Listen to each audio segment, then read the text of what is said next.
Setting up a fast fold screen. This video will demonstrate the setting up of a basic fast fold screen. Clear floor space large enough to build the screen. You'll need to do this where the screen's going to be used, as they're awkward to move once built. Some parts of this setup will need 2 people. Remove all parts of the frame from the packer. Each brand of screen will be slightly different. Some may have 4 or more separate parts that screw together to make the frame, while others may only have 1 or 2 parts. Take the screen surfaces and drapes out of the packer and put them aside. You'll need the remaining parts to build the frame first. However many parts there are, they should already be labelled. As you can see, this frame is one unfolding piece.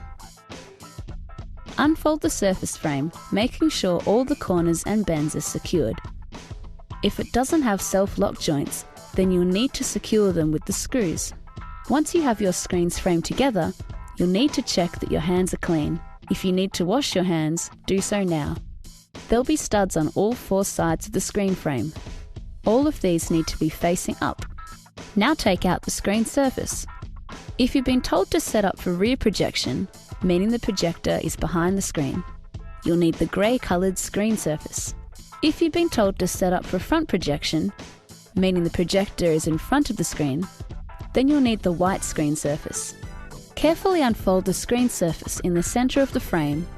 Avoid letting the surface come in contact with the ground, as the dirt will stick to it and cleaning is very difficult. Check with your site contact to see whether they'd like you to put down a clean cloth or drape. When handling the screen surface, always handle it from the black edges and not the white or grey areas.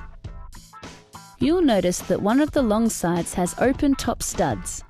This is the bottom of the screen surface and will attach to the bottom of the screen frame. Starting at a corner, use the press studs to attach the surface to the frame, then begin to work your way along doing each stud in turn. The surface is meant to become tight so that there are no wrinkles or creases when you're finished. You may have to pull firmly to get the studs to line up. Now fold out the other parts of the frame. You'll need to lift the screen up a little bit to sit the leg under it, then place the frame back down on the leg and line up the screw holes.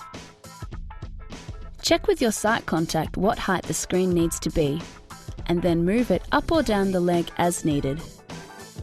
Line up the best suited hole on the legs and frame and attach the legs. The legs attach with 2 or 3 screws for each leg. These are done up from the underside of the leg and frame. Attach the top valance frames and arms. These parts will slide together and clip onto the screen frame.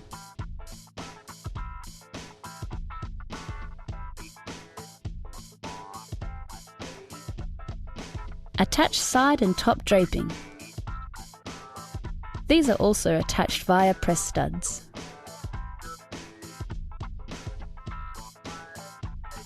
To avoid the long side drapes becoming an obstruction while raising the screen, it's best to place them on your shoulder. You should never place these side drapes on the screen surface, as they may damage it or make it dirty. With another person, stand the screen up. Support it from each side and slowly walk it up. Make sure you're watching for anything you may hit with the top of the screen, such as the roof, chandeliers, fire sprinklers, speakers or projectors. Once upright, fold down the support legs and attach the brace. Once the screen is in its final position, attach the bottom valance or drape. Neaten all the valance drapes and if needed, place shot bags on the rear legs for extra stability.